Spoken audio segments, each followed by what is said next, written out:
구독자분들의 부의 사다리를 제공해 드리겠습니다. 안녕하세요. 부의 사다리입니다. 네, 오늘은 1월 25일 매우 많이 아픈 날입니다. 오늘 SK케미칼 과거 아스트라제네카 때 수준, SK바이오사이언스가 상장하기 전 SK케미칼일 때 어떤 그런 혈전 부작용급으로 폭락했습니다. 이때거든요. 20년 9월. 그때 한 18% 빠졌다가 14%로 마감했고, 그다음에 이렇게 권리락 된 날도 사실 5%밖에 빠지지 않았거든요. 그럼에도 불구하고 오늘 9% 빠졌고, 가장 더 충격적인 것은 종가라는 것. 그러니까 거래량이 실린 장대 음봉이 나온 아주 안타까운 날입니다. 일단은 부정적인 상황부터 먼저 말씀을 드리고, 그럼에도 불구하고 희망을 찾을 수 있는 부분 두 가지를 말씀드리도록 하겠습니다. 첫 번째, 부정적이라고 생각하는 부분은 일단은 거래량과 차트입니다. 거래량이 많이 나왔고요. 거래량이 사실 최근 대비 거의 4배 이상 나왔습니다. 물론 절대적인 거래량 자체는 많지 않습니다. 사실은 이때 SK 바이오사이언스 이슈를 봤던 이때의 거래량을 다시 회복하기에는 어려워 보이고요. 이날의 거래량은 SK 바이오사이언스가 삼상 관련된 뉴스들이 나올 때, 그때 SK 바이오사이언스가 상한가 갔을 때 그때의 거래량입니다. 결국에 표현을 하자면 SK 케미칼은 SK 바이오사이언스의 영향을 받을 때만 거래량이 유의미하게 크게 나왔다. 나머지 거래량들은 물론 거래량들이 터지기는 했지만 이 객관적으로 거래량이 엄청 많은 수준은 아니다 라는 걸 볼 수 있습니다. 어쨌든 그럼에도 불구하고 거래량이 터졌다는 것, 그게 바로 상당히 부정적인 상황입니다. 이 기준으로 하지 말고 최근 기준으로 거래량을 보게 되면 좀 많이 보이죠.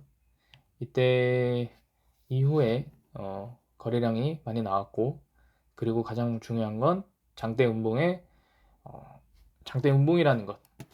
장대 음봉이라는 것은 사실은 이런 차트가 고점에서 나온 차트라고 하면 하락 추세라고 말씀드리고, 저는 사실은 손절을 보내드리고 싶습니다. 사실 이런 날은 거래량이 별로 없죠. 당시 가격이 오를 때보다 거래량이 없는데, 사실 SK케미칼에서 그런 차트를 찾기가 좀 어렵긴 합니다. 왜냐하면은 SK케미칼이 사실 세력들이 갖고 노는 그런 종목들이 아니라서 장대 음봉이 나오더라도 이렇게 거래량이 많이 터지지 않습니다. 전일 대비 거래량이 터지면서 장대 음봉이 나온 경우가 많지는 않지만, 어쨌든 그나마 유의미한 것들이 이런 날 20년 8월에 장대 음봉이 나왔고, 그리고 한동안 하락합니다. 그리고 이때는 아스트라제네카 이슈가 나오면서 급락을 하게 됩니다. 어쨌든 추세 하락, 죄송합니다. 추세 하락의 상황이 오는 것이기 때문에 보통 대부분들에게 추천을 하지 않는 상황인 거죠. 하지만 어쨌든 이렇게 하락을 하고 있다 라는 게 중요하고, 두 번째는 이제 매매 동향인데요. 일단은 오늘 개인이 9만 주를 받았고 외국인과 기관이 매도를 했습니다. 다시 연기금이 대량 매도를 했고, 지금 보게 되시면은 20년 10월부터 연기금이 10만 주 누적 매도했습니다. 금액으로 따지면은 200억 정도 매도를 했습니다. 이 비율을 한 4월, 제 기억으로 4월부터 매수를 했던 걸로 기억을 하는데요. 아직은 순매수 중이죠. 1250억.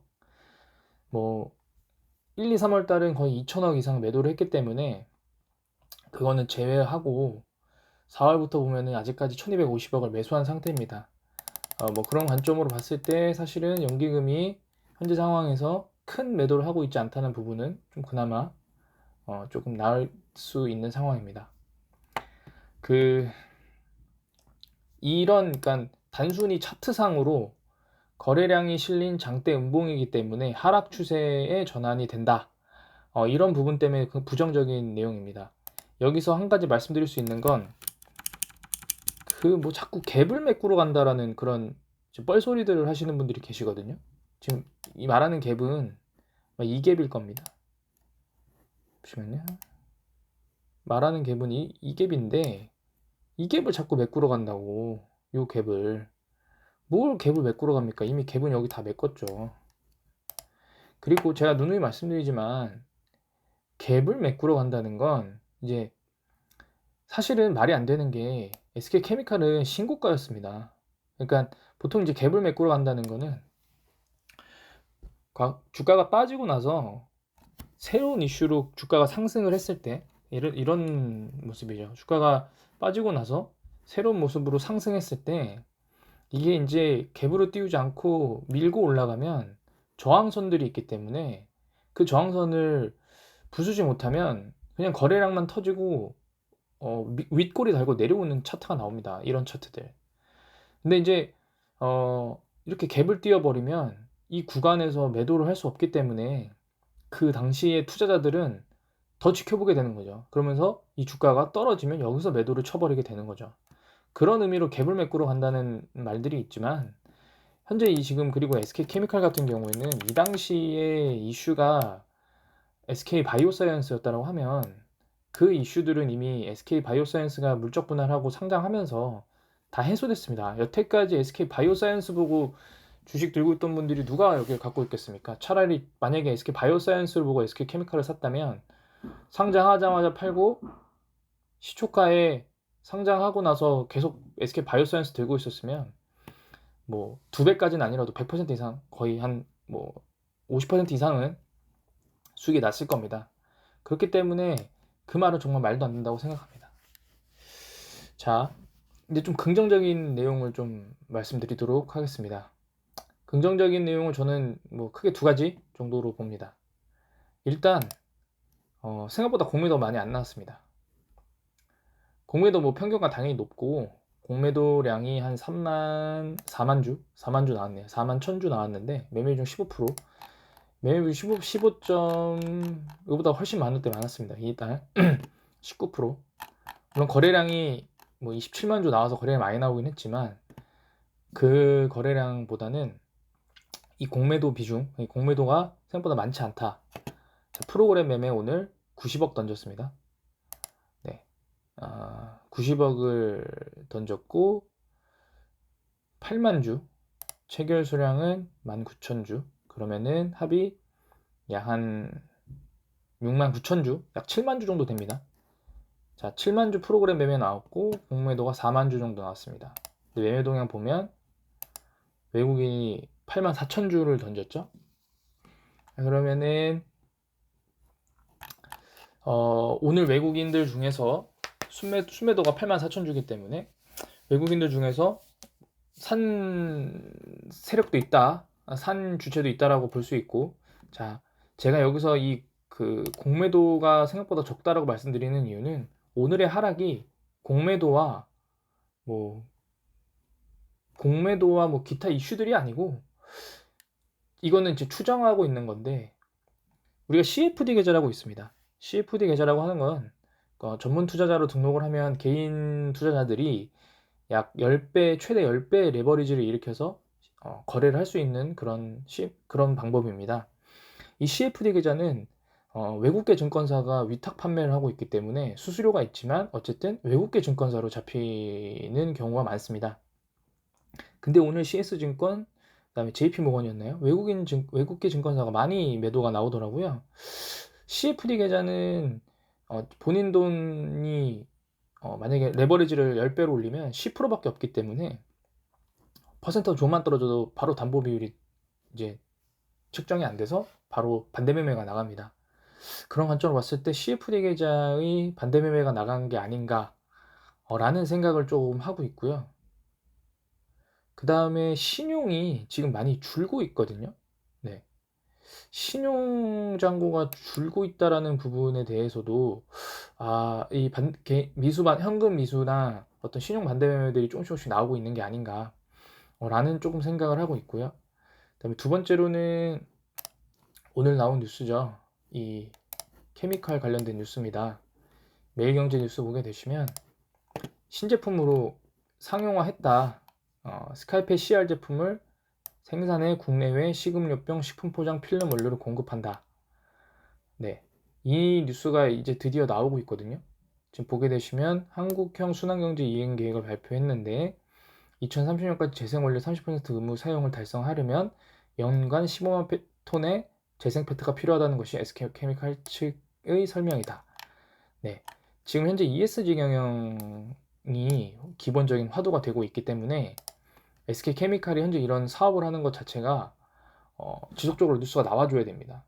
물론 오늘 매우 안 좋은 하락과 그리고 사실 시간의 단일가에서도 1% 이상 빠지면서 12만 5천 원 정도였나요? 네, 종가로 마감을 했는데 그리고 내일 FOMC도 있기 때문에 주가가 어떻게 변할지 모르겠지만 그럼에도 불구하고 우리가 할 수 있는 영역은 없기 때문에 대응보다는 그냥 기다림. 다만 어떤 사업을 하고 있고 어떻게 변화하고 있는지를 조금 봐야 되지 않나라는 생각을 하고 있습니다. 뭐 한간에는 메트리카 파트너스가 손절을 쳤다. 뭐 이런 얘기가 있긴 한데요. 메트리카 파트너스가 만약에 손절을 쳤다라고 하면 펀드, 사모펀드나 뭐 이런 쪽으로 잡혔을 거거든요. 왜냐하면은 얘네들이 돈이 없어서 펀드 투자자들이 돈으로 이렇게 매수를 하고 있다는 뉴스도 최근에 봤었기 때문에. 근데 사실은 그럴 만한 매수 주체의 매도가 안 보이죠. 네. 네. 그렇기 때문에 사실 그건 좀 아닐 것 같고요. 그 다음에 또 긍정적인 거는 오늘 외국인과 기관이 모두 그 코스피에서 매도를 했습니다. 기관이 1,600억 정도로 매도를 했고 금융투자도 매도로 돌아섰는데 사실 SK케미칼은 이틀 연속 지금 매수를 해주고 있습니다. 사실 보험의 매수 같은 경우는 사실은 이런 날은 좀 어떻게 보면 감사하다. 보시면은 10만 8천 원이죠. 네, 땡큐죠, 땡큐. 네, 그렇기 때문에 뭐 금융투자의 어떻든 소량 매수가 이 기업에 대한 어떤 조금 안 좋지만 미래를 좀 볼 수 있는 게 아닌가라는 생각이 들고요. 그 다음에 정말 이건 아직 제가 분석이 안 됐는데 오늘 그 최창원 회장 그룹주들이 전부 다 하락했습니다. 특히 사실 SK케미칼만 빠졌으면 정말 이해가 안 됐는데 SK 디스커버리도 오늘 빠졌거든요. 이 디스커버리도 SK케미칼의 최대 주주이기 때문에 분명히 뭔가 이슈가 있을 것 같긴 한데 어떤 뉴스도 없더라고요. 왜냐하면 SK 바이오사이언스 때문에 떨어진 거라면 SK케미칼과 바이오사이언스만 떨어지면 되고 디스커버리는 그 다다음이기 때문에 직접적으로 주주 지분 관계가 없습니다. 그럼에도 불구하고 뭔가 이 디스커버리도 함께 떨어졌다는 부분에 대해서는 조금 향후에 어떤 뉴스가 나올지 아니면은 뭐 대표이사들의 어떤 이슈들이 있는지를 한번 좀 확인은 해봐야 될 필요가 있을 것 같습니다.